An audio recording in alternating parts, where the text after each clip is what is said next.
Hey guys, so this is how to write linear functions from a table.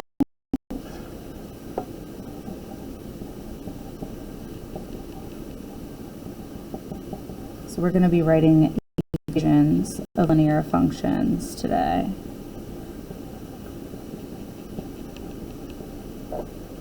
Typically you're going to be given a 2-column table where your first column will represent, and the second one is either going to say y or it's going to be f of x. And for our first table, let's go with the y, or the x values, excuse me, of 0, 1, 2, and 3. And then our y values are going to be 26, 34, 42, and 50. So the first thing that we want to do is just make sure and check to make sure that the table is linear. So to check if a table is linear, you need to look at essentially the slope between each set of points. So you want to check to see how much your y values are changing, which this is adding 8 each time. We can see plus 8, plus 8, plus 8. And then we also need to check that the x is moving at the same rate as well. So this is adding 1, adding 1, adding 1. So because these are the same the entire way down the table does represent a linear function. It is linear. So now that we know that the table is linear, we can write the equation of a linear function. So to do that, we need the y-intercept and we need the slope.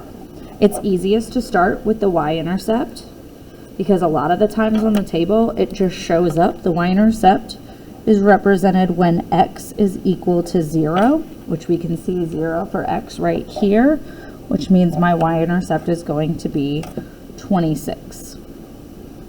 So when we're writing an equation in slope-intercept form, y equals mx plus b, b is the y-intercept, so b is 26. For slope, we write that using rise over run, or if you remember when we used the midpoint formula, it was y2 minus y1 over x2 minus x1, and y's go on top because y is your vertical axis and it represents your rise. So the y is the plus 8 here, so we would write that as m equals adding 8 over adding 1. So for this, my slope is 8. And then we can plug that into the equation for y equals mx plus b. And this table represents the equation y equals 8x plus 26, or you can write it as f of x equals 8x plus 26. Let's do another example.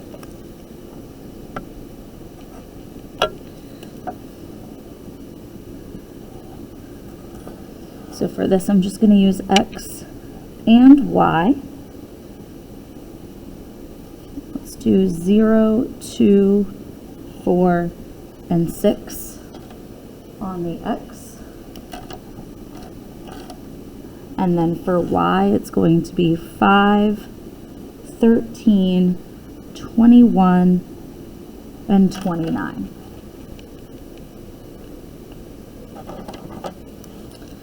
Start with the y-intercept. I can see that 0 is in my table, so the y-intercept is going to be 5. And then to check the slope, we check our 8s, we check our y values, which is adding 8 each time. And then we check our x values, which this time is adding 2. So when I make my slope, it is the y change over the x change. So for this one, it's 8 over 2, which gives me a slope of 4. So my equation for this one is going to be y equals 4x plus 5, or f of x equals 4x plus 5. All right. Got one more example to do here. This is going to be the hardest version of this.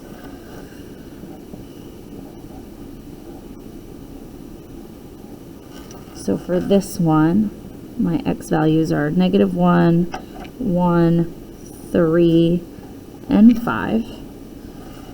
And then we have 14, 10, 6, and 2. So I can tell this time that my values are decreasing. I don't have 0 for x this time, so I actually don't want to do my y-intercept first. I'm going to focus on my slope first. So this is decreasing by 4 each time. And then on the other side, we are increasing by 2 on each step. So my slope for this is going to be down 4 and over 2, which gives me a slope of -2.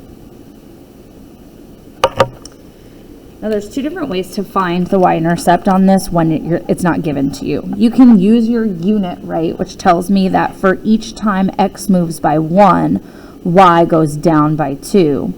Or I can look and see that 0 falls evenly between -1 and +1. It goes right in the middle there. So the number that is between 14 and 10 is 12, which means my y-intercept must be 12. But again, to follow using the unit rate, from -1 adding 1 gets me to 0, and then from 14 subtracting 2 gets me to 12.